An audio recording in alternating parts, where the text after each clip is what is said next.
सूरदास, मैं आपसे आज सूरदास के बारे में कुछ प्रश्न पूछती हूँ, देखते हैं कुछ आपके दिमाग में ठहरा भी है या बह गया है? सूरदास कौन से काल के कवि हैं? Very good. भक्ति काल में दो धाराएं थी भक्ति की, एक निर्गुण और एक सगुण। तो सूरदास किसका प्रतिनिधित्व करते थे? सगुण का। Very good. सूरदास में सगुण की भी दो धाराएं थी, एक थी राम भक्ति की धारा और एक थी कृष्ण भक्ति की धारा। तो सूरदास कौन सी भक्ति की धारा में आते हैं? कृष्ण भक्ति की धारा में आते हैं। और सूरदास को उनके बाल लीलाओं के कारण, कृष्ण की बाल लीलाओं का चित्रण के कारण, जो बाल लीलाओं का उन्होंने चित्रण किया है, जो यशोदा नंद बाबा का कृष्ण के प्रति जो प्रेम दर्शाया है, उसके कारण सूरदास को एक उपाधि दी गई है। क्या उपाधि दी गई है उनको? नहीं मालूम। अच्छा, माता पिता का बच्चों के प्रति, संतान के प्रति जो प्रेम होता है, वेरी गुड, वात्सल्य। तुमको वात्सल्य सम्राट कहा जाता है। क्या कहा जाता है हमको? वात्सल्य सम्राट। ध्यान रखो, जब आप सूरदास जी का नाम लिया करो ना, तो ऐसे नाम लिया करो, वात्सल्य सम्राट सूरदास। जैसे सूर सूर तुलसी ससी, मैंने बताया था एक दिन, ऐसा आप कह सकते हैं वात्सल्य सम्राट सूरदास। लेकिन जब सूरदास ने गोपिकाओं का, राधा का कृष्ण के प्रति जो प्रेम है, या जो उन्होंने भ्रमर गीत लिखे, तो वहां कौन से रस की प्रधानता मिलती है? श्रृंगार रस की। Very good. और श्रृंगार रस के भी दो पक्ष हैं, एक संयोग है और एक वियोग है। तो जहाँ रासलीला हो रही है, वहाँ कौन सा है श्रृंगार का? संयोग पक्ष। और जहाँ भ्रमर गीत है, वो वियोग पक्ष। क्या है? अच्छा, मैंने आपको भ्रमर गीत का अर्थ बताया था एक दिन। भ्रमर गीत किसे कहते हैं? किसे कहते हैं भ्रमर गीत? हाँ, वेरी गुड, बहुत बढ़िया।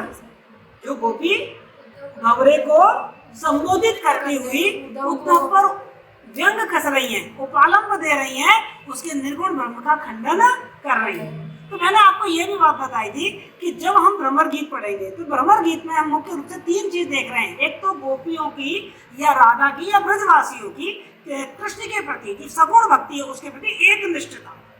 दूसरी बात हमने उसमें पढ़ी, सगुण का मंडन और निर्गुण का खंडन।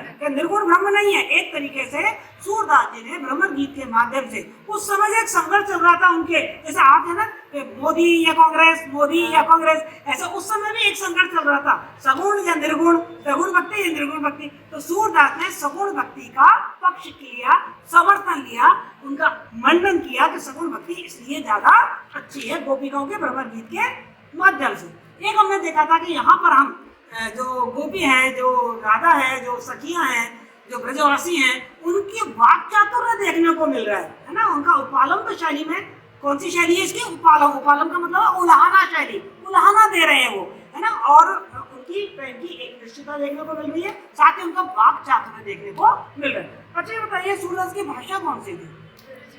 वेरी गुड, ब्रजभाषा थी। कौन सी भाषा थी? ब्रजभाषा थी उनकी। और ब्रजभाषा में उनका जो गुण है, वो माधुर्य गुण। कौन सा गुण? माधुर्य गुण उनकी कविता में हमको देखने को मिलता है। और जहाँ भी हम भक्ति की बात करते हैं, वहाँ पर शांत रस देखने को मिल जाता है। तो तीन रस हमें सूरदास की कविताओं में देखने को मिलते हैं, एक वात्सल्य, एक श्रृंगार और एक शांत रस। जहाँ भक्ति की बात करी है उन्होंने, वहां पर शांत रस। वेरी गुड, आपको काफी कुछ याद है। आज हम इसके जो पद रह गए हैं वो पद पढ़ लेते हैं। तो एक पद है हमारा कि इही और माखन चोर गढ़े। ध्यान से सुनना, यह और मानी हृदय। माखन चोर किसको कहते हैं? आप सबको मालूम है किसको कहते हैं माखन चोर? कृष्ण को माखन चोर कहा जाता है ना। अब कैसे निकसत सुनी उदो तिरछे हूँ अरे।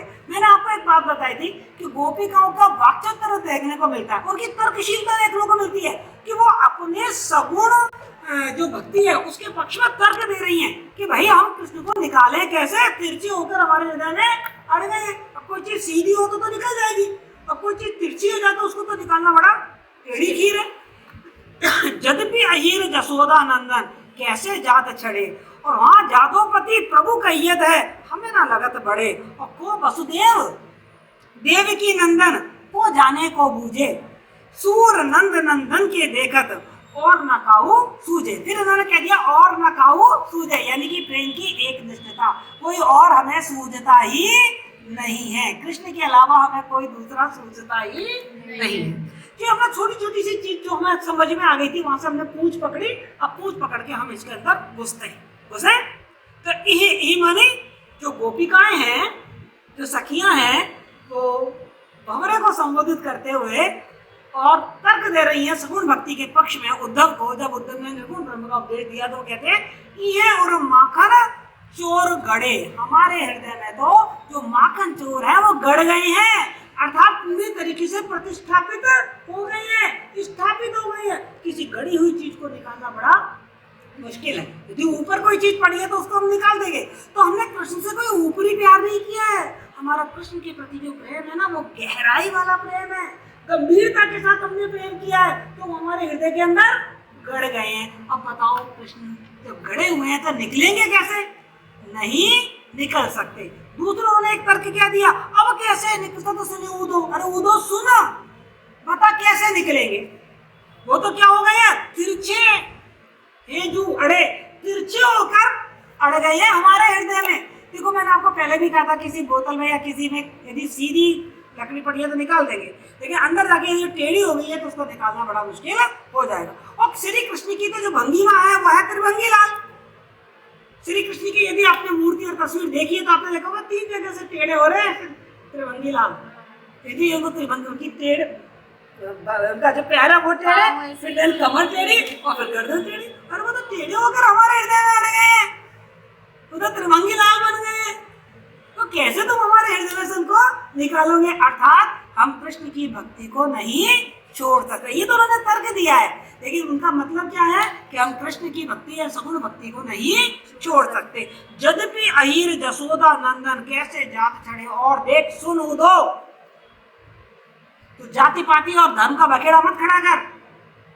जब यहाँ कृष्ण यहाँ रहते थे ना ब्रज में, तो यशोदा के और नंद बाबा के बेटे कहे जाते थे, और वो अहिर जाति के हैं। यशोदा और नंद बाबा किसके हैं? अहिर जाति के। तो कृष्ण कौन हो गए? अहिर। और हम ऊंची जाति की थी जैसा तुम कहते हो, लेकिन हमने कभी विचार ही नहीं किया कि कृष्ण अहिर है और हम उच्च जाति के। हमने तो उनसे प्रेम किया बिना कोई जाति पाति का भेदभाव किए हुए, बिना हमने उनसे प्रेम किया। तो बता अब हम उन्हें जब नहीं छोड़ पाए, जब वो छोटी जाति के थे, तो तू बता आप कैसे छोड़ेंगे? और फिर तू और क्या कह रहा है, वो तो यादव पति यदुकुल, जो यदुवंश है उसके पति है। अरे भाई अब तू उनको बहुत बड़ा आदमी बता रहा है, हमको वो बड़े नहीं लगते, हमें तो वही हीर का माखन चोर लगता है, हमें नहीं लगता किसी राजा महाराजा का बेटा। तू कह रहा है तो यदुवंश के राजकुमार है और कोई देव की और वसुदेव के पुत्र हैं। हम ना किसी देवकी को जानते हैं और ना किसी वसुदेव को जानते हैं और ना कोई यदुवंश को जानते हैं। हमें तो कृष्ण अभी भी बड़े नहीं लगते। तू कहता वो राजा है महाराजा है यदुवंश के यदुकुल के हैं, लेकिन हमें तो वही अहीर का छोरा लगता है जो माखन चुराया करता था और गाय चराया करता था और हम उसके पीछे पीछे भागते थे और वो हमारे साथ खेला करता था, नाचा करता था। हमें तो वही अहीर का छोरा लग रहा है। वो को वसुदेव देवकी नंदन को जाने को बूझे, ये देवकी का बेटा कौन कृष्ण है हम उसको नहीं जानते। हम तो अपने वाले नंद नंदन नंद बाबा का जो बेटा है, सूरदास जी कह रहे हैं कि हम तो नंद बाबा के बेटे जो कृष्ण है उसी को जानते हैं, उसके अलावा हमें कोई और सूझता ही नहीं है। यानी कि उनकी एक निष्ठ भक्ति हमको यह देखने को मिल रही है कि कृष्ण के प्रति उनकी भक्ति कैसी है, एक निष्ठ भक्ति है। वाक चातुर्य तर्कशीलता हम उनकी देख ही रहे। क्लियर? बार बार मुझे ये बताने की जरूरत नहीं है भाषा क्या है कि उनकी शैली क्या है, ये बताने की जरूरत नहीं, मैं एक बार बता चुका। आगे देखिए क्या कह रहे हैं वो, मधुकर श्याम हमारे चोर। अब मधुकर मतलब भंवरा, भंवरे को संबोधित कर रही है। बात किससे कह रही है? उदो से। तो मधुकर, मधुकर माने भंवरा, भंवरे को संबोधित करते कह रहे हैं कि भंवरे श्याम हमारे चोर। श्याम चोर है, उन्होंने हमारा मन चुरा लिया। श्याम हमारे चोर, हमारे जो श्याम है ना वो चोर है। क्यों चोर है? कि मन हर लियो, उन्होंने हमारा क्या किया है? मन को हर लिया है, हमारे मन का को चुरा लिया है। तो मधुकर श्याम हमारे चोर, लियो तलक चितवनी मैं चपल नैन की कोर। और ये देख ले कि उन्होंने जो चोरी की है ना, हमारे मन की जो चोरी की है, उसके लिए कैसे चोरी की है? तलक चितवन, जरा सा उसने हमारी तरफ देखा नहीं और हमारा मन चुरा लिया। यानी कि उसकी चितवन, उसकी दृष्टि इतनी चंचल है, इतनी आकर्षक है, उसकी दृष्टि ने हमारे मन को चुरा लिया है। चपल नैन की कोर, उसकी नैन में इतनी चपलता है, उसकी आंखों में इतना चंचलता है इतनी उसकी जो आंखें हैं वो चपल हैं कि जैसे उन्होंने हमको देखा, कहते हैं ना लव एट फर्स्ट साइट, पहली नजर में ही प्यार हो जाना। तो यहाँ यही वाली बात कही गई है कि जैसे ही कृष्ण ने हमको पहली नजर में देखा और हम तो अपना दिल दे बैठे, हमारा तो अपना मन ही चुरा लिया। पकड़े होते हृदय और अंतर प्रेम प्रीति के जो, और अब जब कृष्ण ने हमारा दिल चुरा लिया तो क्या हम उनको छोड़ देती? हमने भी उनको कस के पकड़ा और अपने हृदय में जकड़ के रख लिया। हमने भी उनको अपने हृदय में प्रेम के बंधन में बांध कर रख लिया। बात दोनों तरफ से ही थी। उन्होंने हमारे मन को चुराया और हमने उसी मन में कृष्ण को बांध के अपने प्रेम के बंधन में बांध कर रख लिया। पकड़े होते हृदय और अंतर, हृदय के अंदर अंदर बंधनों में प्रेम के बंधन, प्रेम प्रीति के जोर, प्रेम प्रीति के बल पर, और किसी से नहीं। देखो यहाँ पर एक बात बताइए कि जो भगवान है ना वो तो प्रेम के भूखे हैं, वो केवल प्रेम से ही प्राप्त किए जा सकते हैं। यहाँ पर हमको सूरदास के इस भ्रमर गीत पर हमें सूफी संतों का असर भी, प्रभाव भी देखने को मिल रहा है। क्योंकि जो सूफी संत थे वो सूफी संत ये तक कहते थे कि ईश्वर की प्राप्ति प्रेम के माध्यम से की जा सकती है। यदि ईश्वर से प्रेम करोगे तो ईश्वर तुम्हें मिल जाएगा। तो वो कह रहे हैं हमने कृष्ण को प्रेम और प्रीत के बल पर, डर के मारे नहीं। जैसे आजकल तो क्या होता है, डर के मारे प्यार करते हैं, धमकी मिल जाती है, या खून के रिश्ते होते हैं तो भैया मेरी माँ है, प्रेम करना ही पड़ेगा, खून का रिश्ता है, मेरी बेटी है, मेरा बहन है, मेरा भाई है। वो कह रहे हैं कि हमारे कोई ना तो ब्लड रिलेशन था, कोई रक्त संबंध नहीं था, ना कोई जोर जबरदस्ती थी। प्रेम से, प्रेम के बल पर हमने कृष्ण को बांधकर अपने हृदय में जकड़ लिया। और क्या किया? गए छड़ाई तो ऋषभ बंधन, दे गई हंसना को। और भैया वो तो और भी ज्यादा चालाक निकले। हमने प्रेम बंधन में बांधकर उनको हृदय में जकड़ के रख लिया और वो कर गए छाड़, सारे बंधनों को तोड़कर मुस्कुराते हुए निकल गए। जब कृष्ण मथुरा गए तो मुस्कुराते हुए, सांत्वना देते हुए चले गए थे कि मैं आऊंगा वापस। सारे प्रेम बंधनों को छोड़कर और मुस्कुराते हुए कृष्ण चले गए। चौक परी जागत निस बीती, दूर मिलो एक भौर। और सच बताएं तो हमें ये बात मालूम भी नहीं पड़ी कि कृष्ण कब हमसे छूटकर, बंधनों से छूटकर चले गए। हम तो रात दिन उसके प्रेम में ही डूबी रहती थी। हमें तो होश तब आया जब आकर एक भंवरे ने हमसे कहा, निर्गुण ब्रह्म का उपदेश दिया एक भंवरे ने, तब हम एकदम चौंके कि कृष्ण हमसे दूर चले गए। वरना अब तक तो हमको ये समझ में नहीं आ रहा था कि कृष्ण हमसे दूर चले गए। तो गए छड़ाए तोड़ सब बंधन, दे गए हसन अकोर। हंसते हंसते वो सारे बंधन तोड़ के चले गए। वो एक फिल्मी गीत है ना, दिल के टुकड़े टुकड़े करके मुस्कुरा के चल दिए। तो ऐसे मुस्कुरा के कृष्ण चल दिए। और वो कह रहे चौक पड़ी, और हम जब चौक पड़े कब? जागत निस बीत, जब ये रात्रि बीत गई, जब ये रात्रि बीत गई तब हम चौक कर उठी।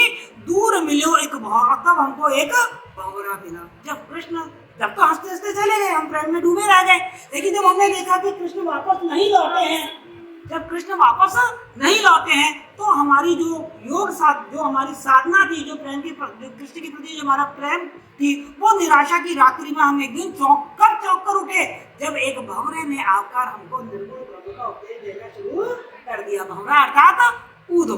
तो दूर मिले एक भंवर, तो दूर पे हमको एक कौन मिला?